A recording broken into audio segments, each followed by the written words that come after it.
Sí, Ya, bueno, buenos días o buenas tardes ya.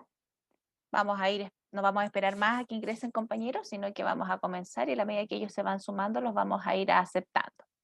Hemos llegado ya, chiquillos, a nuestra última clase, así que vamos a ver temas de autoconocimiento, temas de cómo podemos mejorar a nivel individual, ¿verdad? Y colectivo, algunos aspectos que nos importan para poder vincularnos y relacionarnos con las demás personas.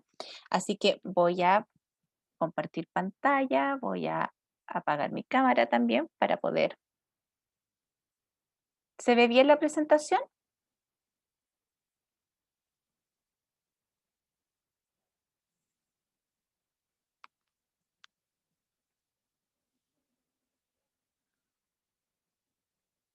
Ya. Hemos revisado, ¿verdad?, a lo largo del semestre distintas temáticas que tienen que ver con el mundo de las personas y también con el mundo de las personas dentro de las organizaciones. Hemos hablado de las diferencias generacionales, hemos hablado de las diferencias de expectativas, de motivaciones y de visualización de distintos temas de las distintas generaciones con las que nosotros convivimos. Hablamos de los procesos de socialización de las personas, ¿verdad? Cómo las personas se van constituyendo a sí mismas en base a la interacción con su entorno, con su familia, con las distintas redes que las personas van estableciendo contacto, siendo la mayor fuente de información y de constitución de valores y de ciertos esquemas mentales la familia, po, como el primer núcleo de socialización, perdón, de los seres humanos. También hemos hablado de las teorías y de la historia de la investigación en la psicología, partiendo desde una mirada mucho más básica y funcional del ser humano hasta una mirada más holística e integral, que es la mirada de la actualidad de las personas al interior del mundo de las organizaciones. Sus compañeros hicieron presentaciones de las distintas teorías, también hablamos del trabajo en equipo, hablamos del liderazgo, hablamos de la comunicación, hablamos de las inferencias y hoy día vamos a hablar entonces para ir cerrando nuestro semestre de el autoconocimiento y la autopercepción.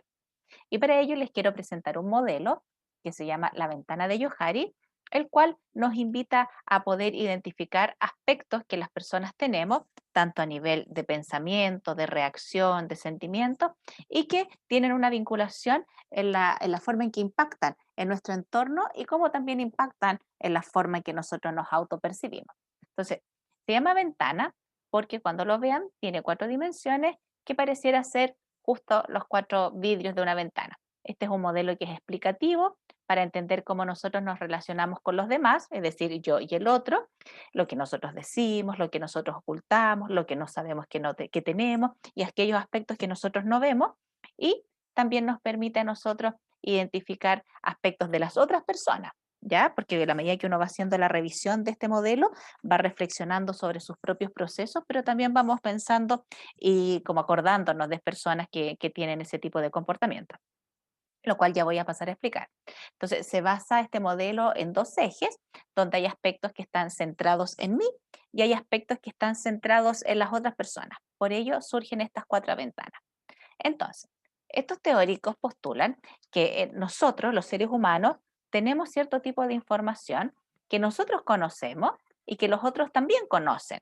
Es decir, esa información se aloja en el área abierta de nuestra forma de socializar esos datos. Y cuando hablamos de socializar, pensamos en que yo le muestro a mi entorno y a las demás personas aspectos de mi vida o de mi personalidad o de mis gustos, de mis preferencias y que no tengo ningún problema en mostrarlo. No generan ruido, no generan malestar, incluso son aquellos aspectos que pudiesen ser negativos, en donde yo me puedo identificar y decir, yo soy enojona, yo soy malhumorada, pero es algo que yo sé, que yo conozco, que los otros también conocen y que yo no tengo ningún problema en socializarlo, ¿ya?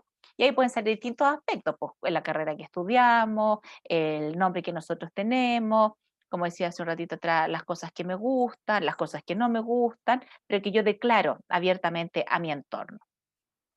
Pero cuando nosotros empezamos a interactuar con las otras ventanas, nos vamos dando cuenta que ahí aparecen a lo mejor ciertos conflictos, ¿ya? Porque hay cosas de nosotros que nosotros conocemos, o sea, perdón, que nosotros no conocemos, pero que las otras personas sí se dan cuenta que nosotros tenemos. Como por ejemplo, tics, manías, ciertos sentimientos, cosas que yo no me doy cuenta que hago, pero me doy cuenta. ¿Qué ejemplos se les puede ocurrir de área ciega?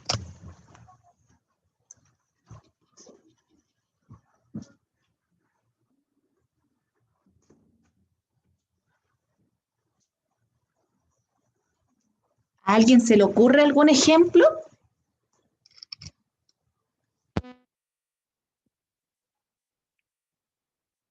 Bueno, a mí se me ocurren varios. Por ejemplo, cuando a mí me dicen que soy enojona, o me dicen que soy mandona, o que tengo un carácter fuerte, o que me dicen que soy desordenado, o que me están diciendo que yo soy una persona muy estructurada, y las personas nos resistimos a asumir y a reconocer ese rasgo en nosotros, ahí está operando un área ciega. Es decir, nos hacen crítica, nos dicen cosas que nosotros tenemos y nosotros no podemos reconocerlas de manera inmediata. Hay una resistencia a querer ver ese rasgo en nosotros. Por lo general, esa resistencia aparece porque nos estamos defendiendo y además que las críticas aparecen respecto de una connotación social negativa de un determinado rasgo. Porque cuando a nosotros nos dicen que somos generosos, bondadosos, altruistas, y nosotros no nos damos cuenta, es altamente probable que si nos empiezan a decir que tenemos esos rasgos, nosotros los vamos a asumir rápidamente porque además son elementos positivos, nos generan mayor conflicto. ¿Qué quiere decir eso? Si a mí me dicen a cada rato cosas positivas, yo decir, ah, claro, sí, pues yo soy súper generosa. Me lo dice mi abuela, me lo dicen mis compañeros en el trabajo, me lo dice mi pareja, me lo dicen mis hijos, por ende ya, yo identifico que soy generosa y lo asumo. A lo mejor no era consciente de ese rasgo, pero ser generoso no genera conflicto con el entorno. No obstante, a lo mejor pudiese empezar a generar conflicto porque a lo mejor soy tan generosa que la gente se aprovecha de mí. Y a lo mejor a otras personas les molesta y se dan cuenta que siendo tan buena hay un aprovechamiento. Pero mientras a mí, al entorno no le genere, con mis comportamientos, yo no impacte directamente y de manera negativa en el entorno, no aparece ese conflicto. Eh, a diferencia de los otros rasgos que mencioné anteriormente como ejemplo, que son rasgos, por ejemplo, una persona demasiado estructurada es poco flexible, le cuesta entender el punto de vista de las otras personas, se frustra con facilidad cuando hay cambios, por ende, eso sí impacta en el comportamiento de los otros, en especial en el mundo del trabajo, ¿ya? Por ejemplo, a ustedes les puede pasar con sus compañeros que hay alguno que es porfiado o muy llevado de sus ideas, y quiere imponer sus puntos de vista, y a lo mejor él no se da cuenta que es así de dominante. Y eso va a generar roces y va a generar conflicto entre los compañeros de grupo. Entonces, cuando nosotros empezamos a recibir muchas críticas de distintas personas por un determinado rasgo que nosotros tenemos y que no estamos viendo, nos tenemos que preocupar. Y tenemos que empezar a indagar de manera personal si será verdad que tenemos ese rasgo. Porque si alguien me dice que yo soy enojona y me lo dicen mis hijos, mi pareja, mis papás, en el trabajo, mis compañeros de equipo, no puede ser que todas esas personas se hayan puesto de acuerdo y se coludieran para decirme algo negativo. Es altamente probable que yo tenga ese rasgo y ese comportamiento y no me esté dando cuenta. El punto es que tengo que tratar de darme cuenta de por qué me resisto.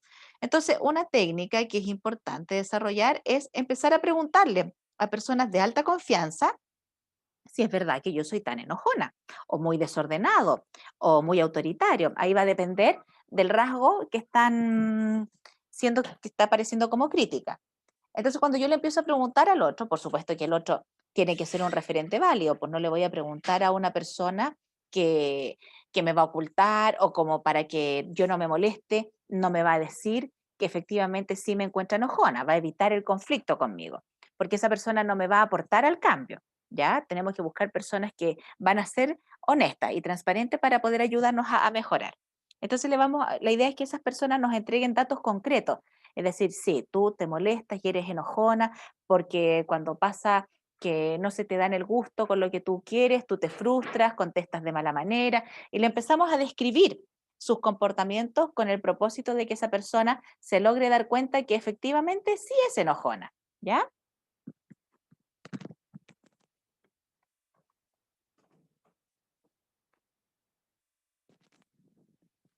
Entonces, cuando la persona se logra dar cuenta, por supuesto no le vamos a preguntar a una sola, le vamos a preguntar a muchas personas. Y cuando yo ya tengo un montón de información de distintas personas que me dicen y con ejemplos concretos que yo reacciono de manera brusca cuando se me lleva a la contraria, debiese, con una buena capacidad intelectual, empezar a decir, sí, en realidad, a lo mejor yo soy muy intolerante, soy muy autoexigente, creo que cuando todos pensamos similar es mucho más fácil relacionarse, y empiezo, perdón, a hacer mis elaboraciones con tal de reconocer ese rasgo. Cuando yo lo reconozco, pasa inmediatamente del área ciega al área abierta, porque declaro y me doy cuenta de que tengo ese tipo de comportamiento. El punto es identificar por qué los tengo, ¿ya? Y empezar a trabajarlos, porque sería muy complejo que una persona que es muy malhumorada reconociera que es malhumorada y verbalizara frases de este tipo. Bueno, yo soy así, soy enojón, ¿y qué? Si te gusta bien y si no, no sé, pues tú te la bancáis. Porque de esa manera nosotros lo que hacemos es estar condenando a la otra persona a que me tiene que aguantar. Y ya eso no es sano para una relación, ¿ya? Entonces, cuando tengamos algún rasgo complicado, aunque lo reconozcamos y nos demos cuenta, tenemos que trabajarlo. Si no lo podemos trabajar de manera individual y personal, tenemos que asistir a un especialista para que nos pueda ayudar a mejorar ese comportamiento, ¿ok? Así como está el área abierta y el área ciega, está también el área oculta, que es aquella información que yo solo conozco de mí y que los otros desconocen y que yo la mantengo en resguardo porque no se la quiero mostrar a las otras personas. Es parte de mi intimidad, de mi privacidad. Entonces, hay cosas que yo mantengo en reserva. Siempre es importante que exista el área oculta, porque como digo, eso es parte como de algunos procesos que son personales y que nosotros no le podemos andar contando, o sea, ser un libro abierto para todas las cosas con todo nuestro entorno no es sano, ¿ya? Ahora, ocultarlo todo y ser en exceso reservado tampoco es bueno, porque muchas personas interpretan ese tipo de comportamiento como rasgos de desconfianza, ¿ya? Entonces la idea es que el área oculta tenga un equilibrio entre las cosas que yo muestro con el área abierta y aquellas cosas que yo mantengo en reserva. Ahora, el área oculta se complejiza cuando yo tengo la intención de ocultar cosas que son negativas. Por ejemplo, que yo diga que yo sé ciertos procesos de ingeniería cuando no los sé, po, ¿ya? O al revés, que yo en mi equipo de trabajo hay conocimientos que yo tengo y que los otros no tienen, pero yo me quedo callada de que los tengo, porque en realidad no quiero que me pidan más trabajo, no quiero hacer más de lo que me corresponde, no tengo por qué andarle compartiendo mis conocimientos a los otros si estudiaron lo mismo que yo. Entonces, ahí, cuando la persona empieza a ocultar con esa intención de que no quiere compartir, eso es complejo, porque eso ya no apunta al bien común. Y muchas veces la otra persona se da cuenta, porque otra persona sabe que tú sabes. Entonces ahí aparece el tema de la intencionalidad. Entonces hay una intención de ocultar, ¿ya? A diferencia del área ciega, que en este caso yo no soy consciente de esos comportamientos de los cuales las otras personas me están criticando o me están declarando. Así que ojo con el área oculta, con las cosas que mantienen en reserva. Y hay otra área que convive también con nosotros mismos y con la información con el entorno, y que es el área desconocida, en donde hay información que yo desconozco de mí y información que otros desconocen también. Por ende, es un área tanto de cosas que pueden ser potenciales, que estén por descubrirse o por desarrollarse, y otras áreas que no están así desarrolladas y que pueden tener una manifestación conductual. Por ejemplo, alguien que fuma en exceso, alguien que toma en exceso, alguien que es obsesivo en exceso, sabe que es obsesivo. Los demás se dan cuenta que es obsesivo, área abierta. El punto es que nadie sabe por qué yo soy así de obsesivo. Nadie sabe por qué yo tomo tanto. Las personas no saben, ni yo tampoco sé por qué consumo tanto cigarro. ¿Te fijas? Entonces ahí aparece el inconsciente. Muchas veces el área desconocida está vinculada también con el área ciega, es decir, yo no me doy cuenta de ciertas cosas porque inconscientemente estoy como entrampado con alguna tranca, con algún pequeño traumilla por ahí. Entonces eso me impide desarrollarme y por supuesto autoobservarme. Pero cuando hayan comportamientos que son bizarros y que yo no tengo una explicación lógica para interpretarlos, y ahí sí yo debiese ir a un especialista, pero así corriendo. Por ejemplo, alguien que es agresivo, que reacciona con agresividad, que él sabe que cuando se enoja le pega a la pareja, por supuesto los otros también se dan cuenta, pero él no sabe por qué o de dónde vienen esos arrebatos. Muchas personas que son altamente agresivas declaran que cuando están con el episodio de agresividad no son conscientes de lo que están haciendo, como que se borraran. Y claro, para alguien desde afuera dice, ay, ¿cómo te vaya a borrar? O sea, si es obvio que le estás pegando y estás generándole un daño a otra persona. Pero esas personas declaran abiertamente que no están en su estado de conciencia máximo. Entonces esa persona debiese hacerse un tratamiento, no de electroshock, por supuesto, sería ideal, pero no se puede, cosa de que comporte, o sea, regule, ¿verdad? Ese rasgo de agresividad y lo pueda comprender y lo pueda manejar. Logre entender por qué se frustra o por qué se enrabea tanto al nivel de golpear cosas o golpear a otras personas. ¿Ya? Hasta acá, ¿alguna consulta, duda, comentario?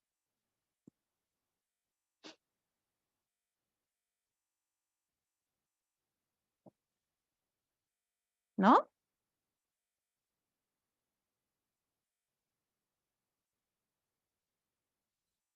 No, profe. Ok.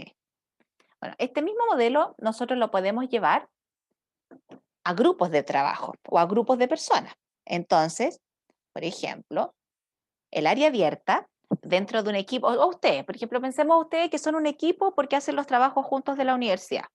En la medida que ustedes más se conocen, más comparten información, más se entienden y más se comprenden, van a generar más confianza, mayor apertura, mayor capacidad para poder plantear sus puntos de vista, incluso aunque no todos estén de acuerdo, porque se conocen, ¿ya?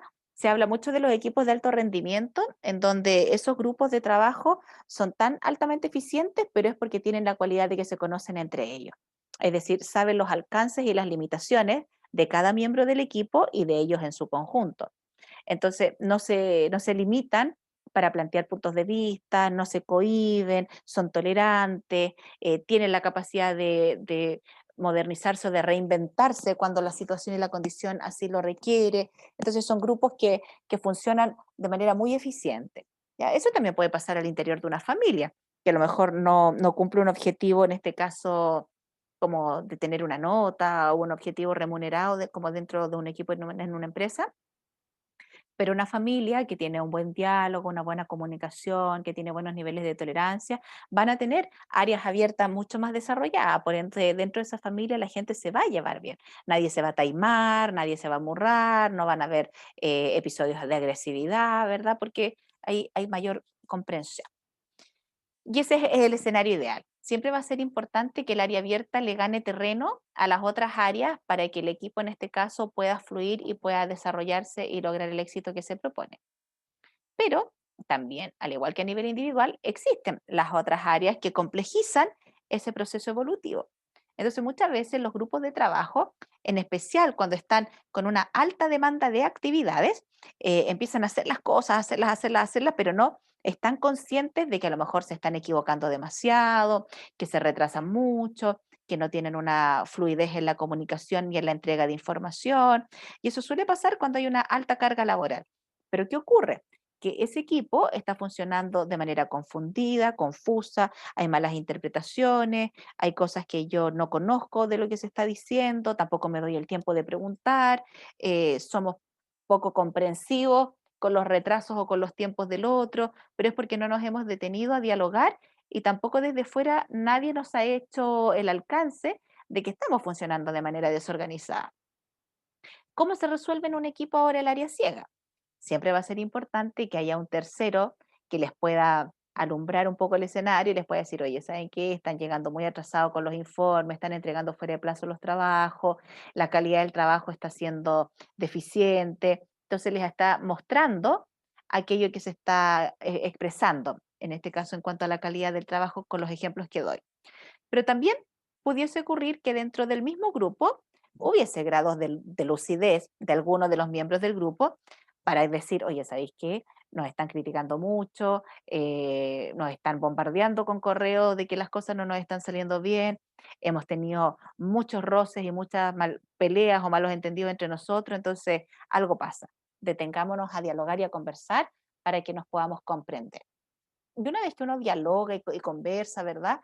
Al igual que en el proceso individual, la información accede al área abierta y ahí nosotros debiésemos elaborar mejores planes de organización, mejores planes de planificación, de cambiar una estrategia para poder armar un proyecto y distintas cosas que son ideas que ahí se le van ocurriendo al grupo, pero que cuando solo se dialoga, se abren esos espacios creativos para poder modificar. ¿Ya? Y así como dentro de los grupos conviven el área abierta y el área ciega, también convive el área oculta. Y esta área en los grupos de trabajo es tremendamente nociva, porque esta sí que genera sentimientos de desconfianza, de estar a la defensiva, de malos entendidos, de intencionalidades ocultas y se perciben cosas que a veces no son. Sobre todo, como daba el ejemplo anteriormente, cuando en el equipo de trabajo se ocultan temas, yo no le comparto la información a mi colega porque me cae mal, yo sé cómo se hace, pero no digo nada. Yo sé que mi compañero lidera un grupo de personas y veo que ese grupo de personas está dejando la tremenda escoba en un proyecto y yo lo veo y lo sé, y no le digo nada, porque ahí hay una intención perniciosa de no querer apoyar y de querer generar como un daño, ¿ya? Las intenciones son sumamente complejas porque incluso con nuestro comportamiento nosotros estamos expresando esas intenciones. Recuerden que todo lenguaje no verbal también habla, o sea, las conductas y las no conductas también están expresando la forma de sentir, de pensar de algunas personas.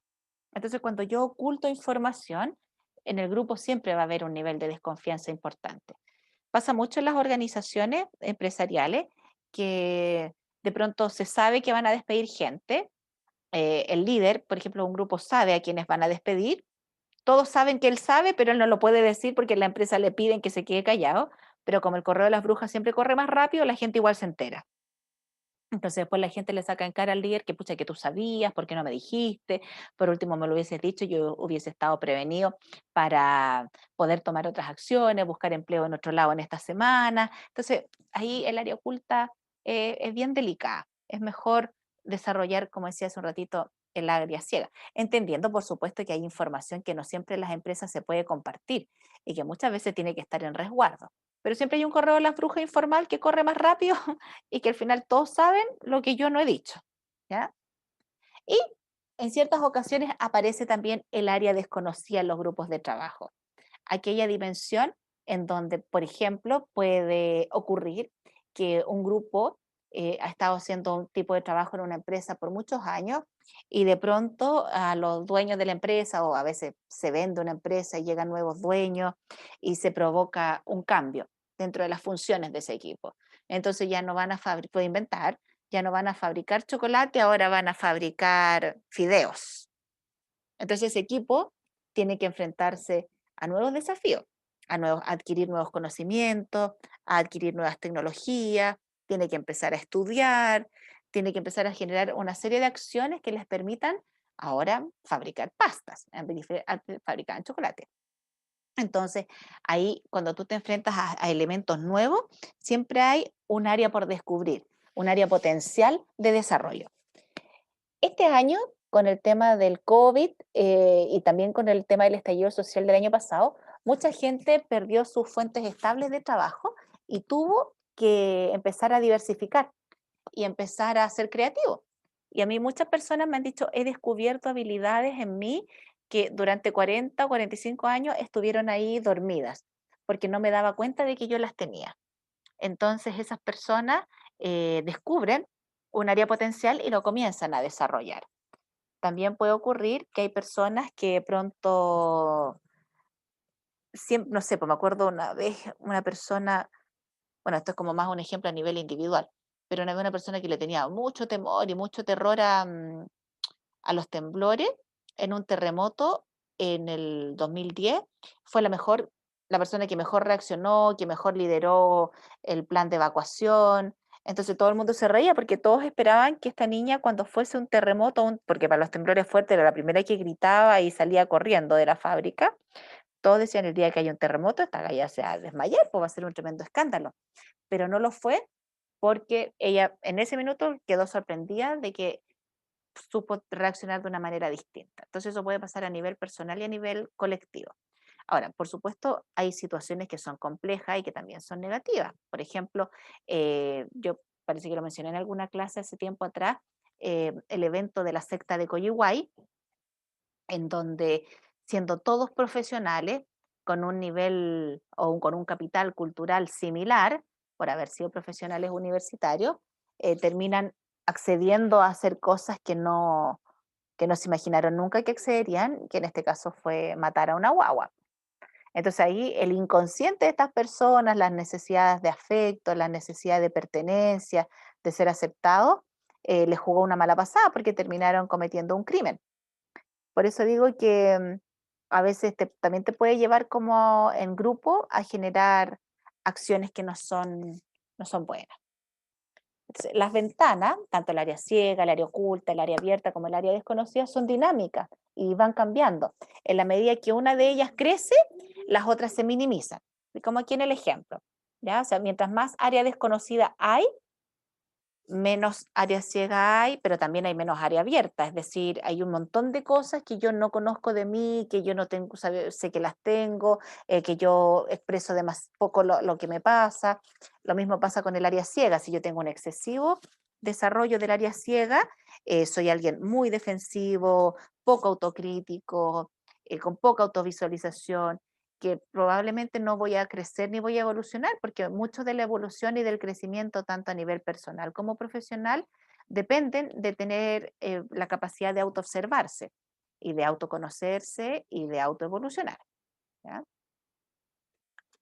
Entonces, cuando nosotros vamos ampliando el área abierta, que es lo que se espera que que tome mayor desarrollo tanto a nivel personal como a nivel colectivo, ese desarrollo favorece la comunicación, la comprensión, el entendimiento entre las partes, tanto del área afectiva como del área técnica, porque yo doy a conocer lo que yo domino, lo que yo no domino, doy a conocer lo que a mí me pasa, lo que a mí no me pasa. Mejora también la coordinación, porque estamos siendo más realistas. Declaramos cuánto nos vamos a demorar en la entrega de un trabajo, declaramos que hoy día yo no me puedo reunir, declaramos que estoy con problemas personales que me impiden generar este trabajo con mejor calidad. Entonces, como hay una información que es compartida, nosotros la podemos conocer y socializar y también manejar. Y por supuesto que en la medida que más nos conocemos, mejoran los procesos de resolución de conflictos, porque nos trabajamos también para poder plantear de manera asertiva nuestros puntos de vista, nuestro malestar y también aquello que a nosotros nos genera conflictos. Entonces, ahora técnicas y concretamente, para ampliar el área abierta, tenemos que estimular el conocimiento entre nosotros, entre las personas con las que yo hago un trabajo, entre el grupo curso de la universidad. Y también sirven las reuniones, las conversaciones, las convivencias, ¿cómo se puede decir? Actividades recreativas, sobre todo en las organizaciones, porque la gente en el trabajo está tan enfocada en sacar su pega adelante en la jornada diaria que hay poco tiempo para conversar de otros temas. Entonces, las convivencias o las salidas así como fuera de la oficina, las personas hablan de otras cosas y ahí se empiezan a conocer mucho más y mejor. Y obviamente las personas tienen que ir expresando sus ideas y también fundamentándolas, porque yo no saco nada con decir una idea o algo que puede ser como complicado de explicar al entorno, pero si yo tengo una buena fundamentación, por supuesto que los otros van a saber, la Carolina es altamente exigente porque le gusta el trabajo bien hecho, la optimización de los recursos y del tiempo, porque hay un tema de calidad en el servicio, atención al cliente que nos tiene que obligar a trabajar de una manera más profesional, pero eso yo lo tengo que verbalizar y también lo tengo que fundamentar. Pues. No sirve de nada que yo diga yo soy exigente porque soy exigente nomás. Tiene que haber una elaboración y un análisis de ese comportamiento para que los otros lo entiendan. Y por supuesto, en la medida que interactuamos con las otras personas, perdón, tenemos que generar un ambiente de confianza para que podamos, ¿verdad?, comprendernos. La gente a veces se expresa poco porque no se siente en espacios de confianza. Entonces no se atreve a decir o a mostrar ni sentimientos ni ideas porque se van a burlar, porque lo van a molestar, porque lo van a criticar, porque incluso puede que les dé lo mismo y sea indiferente tu opinión. Yo he estado en muchos grupos donde la gente más tímida se atreve a hablar y los otros lo interrumpen y se ponen a hablar ellos. Entonces, alguien que es más temeroso y más tímido y necesita más confianza para fluir, claramente en un ambiente que no le da el espacio para plantear su punto de vista y que pareciera ser que no les interesa conocerlo, esa persona después no va a tener ninguna intención ni le va a interesar tampoco dar a conocer su forma de pensar, ideas nuevas o creativas, porque percibe indiferencia de su entorno. ¿Ya? Entonces, siempre para poder ampliar el área abierta y mejorar la comunicación, tenemos que buscar esos espacios de confianza, preguntarle al otro cómo se siente, qué es lo que quiere, plantear también nosotros lo que nos necesitamos y lo que nosotros queremos. Y por supuesto, estimular la retroalimentación, pues decirle al otro si lo que yo comprendí es lo que me quería decir, o a lo mejor yo estoy comprendiendo mal, porque de esa manera las personas también podemos aclarar la información. Este es un modelo que lo usamos bastante los psicólogos para hacer entrenamiento personalizado, porque le pedimos a los participantes que declaren su área abierta, pero que vayan trabajando, por supuesto, su área ciega, su área oculta y su área desconocida. Entonces, una terapia, no son solo en terapia, sino que son trabajos personalizados en donde tú invitas al participante a reflexionar de la forma en que se vincula con su entorno, la calidad de las relaciones que establece, y de esa manera él puede ir autovisualizándose, reconociéndose y mejorando ciertos rasgos y ciertos comportamientos.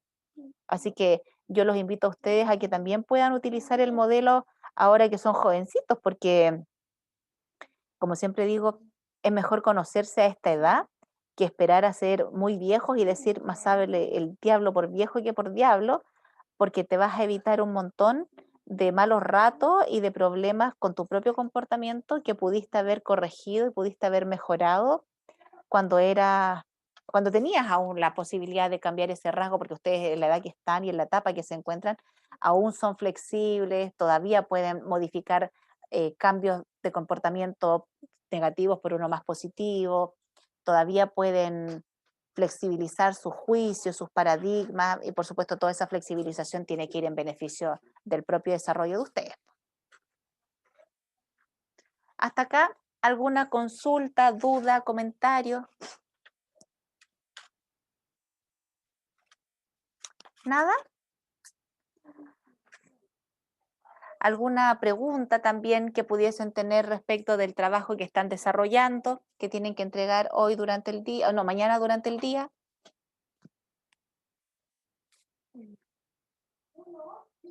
¿No? Muy bien, chiquillos. Entonces, bueno, hoy día es la última clase. Mañana tienen el horario disponible para poder terminar el trabajo que tienen que entregar y ya nos estaríamos volviendo a ver el próximo jueves, donde ya parten las presentaciones. En el aula virtual está la planilla con la presentación de los 3 cursos y ahí cada grupo con sus apellidos tiene una fecha asignada para iniciar sus presentaciones, que ya es la última nota evaluativa del semestre. Profesora, Dígame. yo tengo una consulta. ¿De cuántos minutos tiene que ser la disertación? ¿La Ideal, presentación? ¿10 minutos? no, ideal entre 20 y 25 minutos. Ah, Ya ya, nos perfecto. daría tiempo, pero no nos podemos extender tanto tampoco porque los bloques son de 1 hora y media. Tenemos que pensar, eso Ya. sí, que las presentaciones, como son varios grupos, no vamos a poder estar 45 minutos. O sea, por lo menos ustedes a lo mejor si se quieren después retirar de la sala, lo pueden hacer, pero por un tema de respeto por sus compañeros sería importante también que, así como algunos van a escuchar sus trabajos, sus presentaciones, ustedes también puedan escuchar el de sus compañeros. ¿Ya? Así que yo creo que vamos a ocupar el bloque completo de clases, el día jueves, el día viernes, o sea, ustedes tienen 10, 11 y 17 de diciembre, fechas de presentación. ¿Ya? Profesora, Sí, profe, muchas gracias. Ya de nada. Dígame, ¿cuándo se enviaba el trabajo? mañana, durante el día, todo el día. Ah, ¿no era el domingo? ¿O me confundí? Ay, ¿qué fecha les puse? 5 o 6. Bueno, ahí vean la carpeta, y si le puse fecha 6 es para el 6, si puse 5 es el 5. Pero no Ah, creo ya. que sea el domingo. ¿O sí? Bueno, si puse el domingo, que sea el domingo, no tengo el archivo acá a la mano. Pero sí, en Ya. todo caso, prácticamente como que si lo mandan el sábado, mañana en la noche, yo no lo voy a ver hasta el lunes. Entonces, por eso yo con esas cosas, chiquillos, no soy tan estricta. Lo que me interesa es que el trabajo venga bien hecho, ¿ya? Ya, gracias, profe. Ya. ¿Algo más? ¿No? Muy bien, entonces me despido de todos ustedes. Cuídense, que tengan un bonito fin de semana y nos estamos viendo entonces el próximo jueves. Mañana aprovechen el bloque para poder avanzar con este trabajo, ¿ya? Que también es importante porque es la última presentación. Así que cuídense, que estén súper bien. Chao, profe.